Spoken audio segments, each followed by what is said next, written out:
Bismillahirrahmanirrahim. Assalamualaikum warahmatullahi wabarakatuh. Di pertemuan kali ini akan dibahas mengenai induksi matematika dan terkait juga dengan himpunan finite dan himpunan infinite. Di video ini kita fokus pada sub bab yang kedua, karena di sini kita masih berada di bab persiapan lanjutan bab pertama. Sebab yang kedua itu terkait dengan induksi matematika. Tentu induksi matematika merupakan metode pembuktian yang sudah sering didengar, bahkan sudah sering digunakan. Kita ketahui bersama bahwa induksi matematika ini merupakan metode pembuktian yang sangat kuat dan bagus digunakan, bahkan sering sekali digunakan untuk menguji atau membuktikan suatu pernyataan yang berkaitan dengan bilangan-bilangan asli. Jadi suku-sukunya itu terkait dengan bilangan-bilangan asli, maka kita gunakan induksi matematika ini. Kemudian meskipun kalau kita lihat dari sisi kaitannya dengan bilangan asli bahwa dia merupakan metode pembuktian yang dikhususkan, artinya kalau misalnya kaitannya bukan dengan bilangan asli tidak bisa digunakan, tapi induksi matematika ini merupakan alat yang banyak mempengaruhi cabang-cabang matematika yang lain. Seperti di buku ini nanti itu akan banyak dijumpai penggunaannya. Namun di sini nanti kita tidak menggunakan induksi matematika itu tidak dituliskan detail buktinya dengan induksi matematika. Hanya dikatakan bahwa dengan induksi matematika. Artinya pembaca diharapkan untuk bisa melakukan tekniknya sendiri, teknik induksi matematikanya. Kemudian kita akan lihat di bagian ini akan diberikan beberapa konsep. Pertama terkait dengan prinsip yang disebut dengan well ordering property, atau kedepannya kita katakan saja WOP. Kemudian akan diperlihatkan juga beberapa contoh, tapi mungkin ini tidak terlalu diperhatikan. Pertama kita lihat dulu himpunan N, yaitu himpunan semua bilangan asli. Tentu isinya sudah familiar, yaitu 1, 2, 3 dan seterusnya. Juga sebagaimana di subbab sebelumnya sudah dipelajari. Di bagian sebelumnya sudah dipelajari. Kemudian juga di sini dilihat bahwa 1, 2, 3, 4 ini bisa kita lakukan operasi penjumlahan, pokoknya operasi aritmetik yang biasa. Kemudian bisa juga diurutkan bilangnya, yang mana lebih kecil, yang mana lebih besar. Berdasarkan sifat-sifat itu, di sini kita akan diperkenalkan WOP yang tadi, well ordering property dari himpunan semua bilangan asli. Bunyinya itu setiap subset tidak kosong dari N itu mempunyai elemen terkecil. Apa maksudnya? Kalau kita sederhanakan bahasanya, bisa ditulis begini: jika S subset dari N, himpunan semua bilangan asli, tak kosong, maka terdapat M elemen S sehingga M kecil sama dengan K untuk semua K elemen bilangan asli. Jadi bilangan asli itu kadang nanti saya tulis seperti ini, atau kadang juga ditulis seperti ini. Jadi ini bahasa matematisnya yang sederhananya. Berdasarkan prinsip ini, well ordering property atau WOP ini, kita akan diperkenalkan selanjutnya prinsip induksi matematika. Ini mungkin bisa dikatakan bentuk pertamanya ya. Kita belum mengarah ke belum terlihat secara langsung kaitannya dengan yang sering digunakan. Namun inilah nanti yang kita terapkan di yang satunya yang sering kita gunakan, sehingga bisa diuji, dibuktikan bahwa yang satunya itu sudah benar yang selama ini kita pakai. Di sini ada 122 prinsip induksi matematika. Diberikan himpunan S yang termuat di N dan memenuhi dua sifat. Pertama, 1 termuat di S. Kedua, untuk setiap K bilangan asli, jika K-nya di S, maka K tambah satunya juga di S. Maka S sama dengan N, artinya himpunan S itu adalah himpunan bilangan asli itu sendiri. Jadi ini dua syaratnya. Bagaimana membuktikan prinsip bentuk pertama ini? Jadi kita bisa katakan ini prinsip yang bentuk pertama mungkin, atau versi pertamanya. Kita lihat berarti kita punyanya sekarang itu, kalau kita bawa ke bentuk implikasi, jika P maka Q ini, jika P maka Q, kita bawa ke situ, berarti P-nya itu mulai dari awal sini sampai sini. Ini P-nya. Q-nya sendiri itu ini saja. Q-nya ini saja. Ya. Nah, sekarang untuk buktinya kita akan menggunakan bukti kontradiksi. Pembuktian kontradiksi. Berarti apa yang kita misalkan? Berarti pertama kita misalkan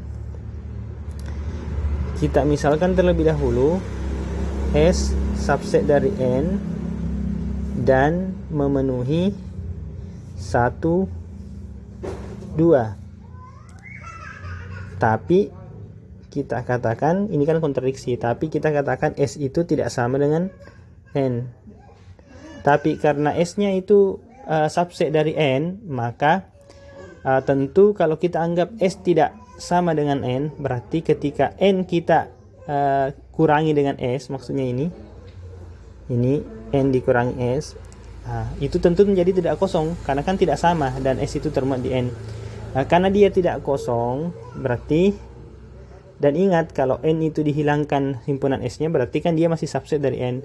Berarti menurut WOP, N garis miring S ini, N selain S ini pasti punya elemen terkecil. Kita misalkan elemen terkecilnya adalah M. Kemudian kita lihat elemen terkecilnya M. Kita lihat bahwa sifatnya S itu 1 termuat di S ini. P-nya. 1 kan termuat di S. Karena 1 termuat di S, maka kita bisa simpulkan bahwa M ini pasti lebih dari 1. Kenapa? 1 itu kan termuat di S, berarti N kurang S itu satunya dihilangkan. Karena satunya dihilangkan, berarti karena satunya dihilangkan di sini, berarti ini di sini kan berarti 1 bukan anggota dari N S, karena kan 1 anggota S. Artinya M yang merupakan elemen terkecilnya pasti lebih dari 1. Kemudian berdasarkan sifat himpunan bilangan asli, berarti M kurang 1 itu juga bilangan asli. Ini M kurang 1 juga bilangan asli. Kemudian kita perhatikan, M kurang 1 kan jelas kurang dari M. Nilainya pasti di bawah M karena dia dikurangi 1. Maka kita bisa mengingat kembali M itu yang terkecil di N kurang S, sedangkan M kurang 1 itu kurang dari M, dan M kurang 1 bilangan asli. Berarti kita simpulkan bahwa M kurang 1 pasti anggota S. Saya kira ini cukup jelas. Karena tadi kan yang paling kecil di sini, yang paling kecil tadi di sini adalah M. Di sini kan yang paling kecil M tadi di sini ya. Berarti kalau ada M kurang 1 yang masih bilangan asli, berarti M kurang 1 itu pasti berada di S. Karena kan M yang paling kecil di N selain S, artinya M bukan anggota S. Kalau M bukan anggota S dan di bawahnya masih bilangan asli, berarti yang di bawahnya itu harus anggota S. Itulah M kurang 1. Sekarang dengan hasil ini kita tinggal menerapkan sifat yang kedua ini, syarat yang kedua. Dikatakan bahwa kalau K-nya itu elemen S, maka kan tambah 1 elemen S. Perhatikan M kurang 1 elemen S ini. Berarti kalau ditambah 1 juga harus elemen S. Ini berarti M berada di S. Nah, kalau M berada di S, di sini dapatkan kontradiksi. Karena dia kontradiksi, berarti kita tidak boleh berandai-andai seperti ini. Kalau tidak boleh, berarti haruslah yang pernyataan pertama yang benar, bahwa kesimpulannya kalau kita punya S subset dari N dan memenuhi 1 dan 2, maka haruslah S itu sama dengan himpunan semua bilangan asli. Kemudian setelah kita punya buktinya yang seperti ini, sudah selesai buktinya sini. Kemudian ini nanti yang akan diperkenalkan yang sering kita gunakan. Prinsip induksi matematika ini juga yang seringnya itu sebenarnya penggunaannya itu kaitannya dengan dalam bentuk pernyataan yang melibatkan himpunan bilangan asli. Jadi kalau memang di sini dituliskan S, nanti aslinya itu tidak seperti itu, tapi lebih ke bentuk PN misalnya, berbentuk PN nantinya. Tapi kita perhatikan dulu PN-nya. PN ini adalah pernyataan. Misalnya kita anggap PN ini adalah pernyataan yang memiliki arti suatu pernyataan yang kaitannya dengan setiap bilangan asli N. Misalnya PN mungkin n tambah 1 lebih dari n, misalnya seperti itu. Berarti kalau n-nya 1, 2 lebih dari 1, n-nya 2, 3 lebih dari 1, itu semua pernyataan yang terkait. Maka di kondisi tertentu, Pn boleh jadi benar untuk beberapa nilai n dan salah untuk nilai-nilai n yang lainnya. Nih. Sebagai contoh, misalnya kita punya pernyataan P1n yang ini, bentuknya n kuadrat sama dengan n. Tentu ketika P11 yang kita uji, yang ini pernyataannya benar, tapi ketika diuji P1n dengan n lebih dari 1 akan salah terus nilainya, yang ini. Ini kan salah terus ini. Seperti itu. Kemudian di lain pihak, kalau kita menganggap P2n pernyataan baru misalnya, P2n dengan pernyataannya berbunyi n kuadrat lebih dari 1, maka di sini sebaliknya yang tadi, P21-nya yang salah, kalau n-nya sama dengan 1 salah, tapi P2n-nya selalu benar untuk semua n yang lebih dari 1. Untuk melihat hal-hal seperti ini, supaya bisa kita terapkan induksi matematika yang modelnya berbentuk PN, artinya bukan langsung himpunan S yang berisi himpunan aslinya, bilangan aslinya, tapi pernyataan yang melibatkan himpunan bilangan asli, kita diperkenalkan atau diberikan formula prinsip induksi matematika yang lebih praktis digunakan.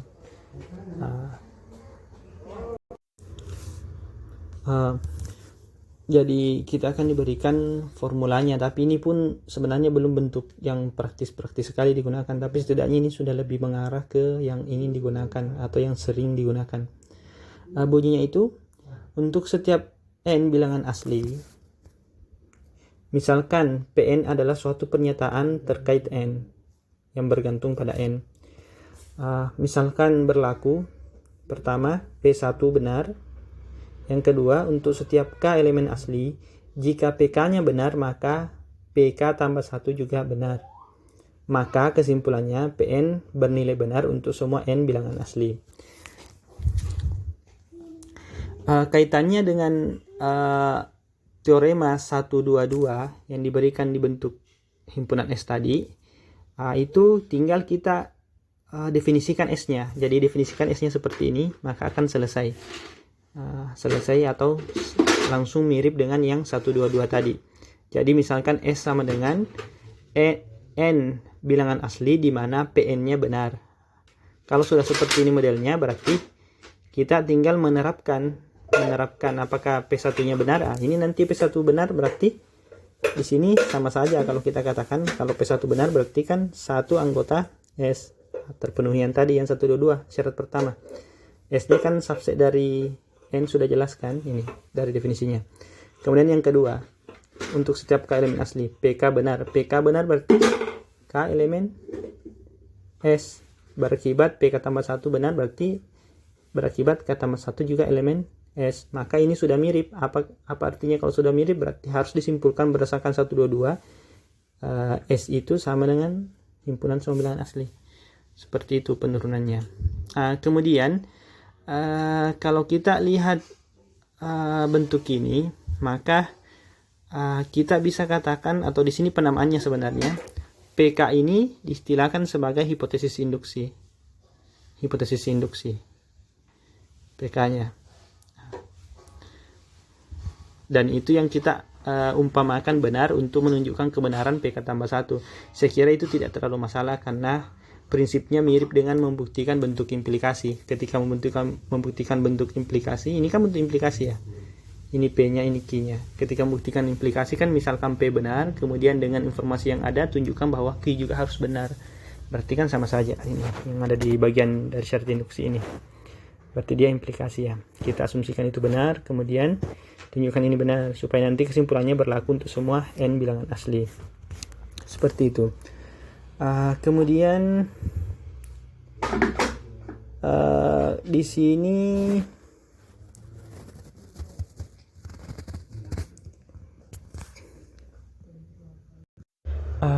sini fokus kita sebenarnya bukan pada kebenaran ininya sendiri per satu bagiannya. Artinya anggaplah duanya saja benar, itu tidak boleh seperti itu saja kemudian menyimpulkan induksi. Contohnya, ketika punya Pn N sama dengan N tambah 5, tentu ketika kita menggunakan logika untuk mengecek syarat kedua, berarti terpenuhi nanti.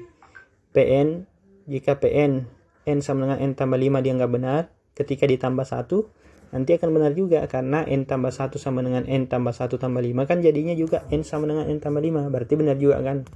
Jadi 2 terpenuhi, tapi dia sebenarnya gagal di pernyataan pertama. Syarat pertama yaitu P1 nya tidak benar, 1 sama dengan 6 kan jelas salah. Seperti itu, maka tidak bisa digunakan induksi matematika. Di sini juga memberikan petunjuk bahwa kita harus berhati-hati menggunakan induksi matematika. Tetap harus perhatikan basis induksinya. Jadi ini nanti istilahnya yang ke-1 namanya basis induksi. Tapi lebih jelasnya setelah kita melihat nanti di prinsip induksi matematika versi kedua yang lebih umum.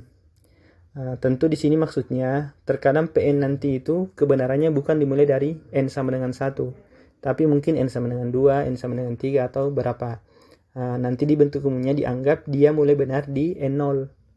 Sehingga pernyataannya atau formula dari prinsip matematika induksi kita diberikan di sini di versi keduanya 1, 2, 3. Misalkan n0 bilangan asli, kemudian Pn adalah pernyataan yang melibatkan semua bilangan asli yang lebih dari n0. Artinya untuk n-nya yang lebih besar sama dengan n0. N0 ini terlibat juga sih. Andaikan terpenuhi dua sifat ini. Yang pertama, Pn0-nya benar. Yang kedua, untuk semua K yang lebih besar sama dengan N0, jika PK benar, maka benar juga untuk PK tambah 1. Kesimpulannya apa? Maka disimpulkan PN itu benar untuk semua N besar sama dengan N0. Inilah yang diperkenalkan istilah basis induksi. Jadi basis induksinya 1, kemudian langkahnya itu di 2, langkah induksinya biasanya kalau bahasa Indonesianya. Untuk buktinya ini silahkan dicoba buktikan, ini tidak terlalu repot juga, tinggal pemisalan S-nya bagaimana, ini yang dicari idenya. Kira-kira S-nya dimisalkan seperti apa supaya nanti dia bersesuaian dengan teorema 122 dan bisa dibuktikan ini dengan teorema 122. Seperti itu. Silahkan diuji itunya, dicari S-nya kira-kira dimisalkan seperti apa. Tadi kan kalau yang ini gampang ya, S-nya ini saja. Kalau yang tadi ya masih pengantar yang tadi ini di atas. S-nya sama dengan N bilangan asli, di mana Pn itu benar. Sekarang lakukan hal yang sama, tinggal dimodifikasi sedikit itu sudah benar. Sehingga bisa diterapkan yang tadi, yang 122. Untuk contohnya, bisa dilihat untuk contoh yang sederhana bagian A. Kita tidak terlalu banyak contoh di sini karena sudah sering digunakan. Misalnya kita punya deret 1 tambah 2 sampai N itu rumusnya 1/2N dikali N tambah 1. Ini bisa dibuktikan dengan induksi. Bagaimana caranya? Uji dulu untuk basis induksinya. Yaitu 1N sama dengan 1 benar enggak? Ternyata N sama dengan 1 benar. Kemudian langkah induksinya atau bridge-nya. Kalau di sini istilahnya adalah bridge. Kita misalkan untuk K benar, berarti kalau kita anggap K benar, ini benar. Kemudian tunjukkan juga bahwa kalau kita ganti di sini dengan K tambah 1 masih benar juga. Ternyata ini ditambah K tambah 1 nanti sama saja ini ditambah dengan K tambah 1 ini. Akibatnya apa? Ternyata diperoleh ini. Ini sama saja kalau ini kita isi dengan K tambah 1. Berarti apa kesimpulannya? Berarti kesimpulannya haruslah Pn ini benar untuk semua N, atau dengan induksi matematika rumus ini berlaku untuk semua N bilangan asli. Untuk contoh-contoh yang lainnya silahkan dibaca sendiri karena agak serupa, meskipun mungkin sedikit lebih tinggi idenya, tapi relatif sama lah.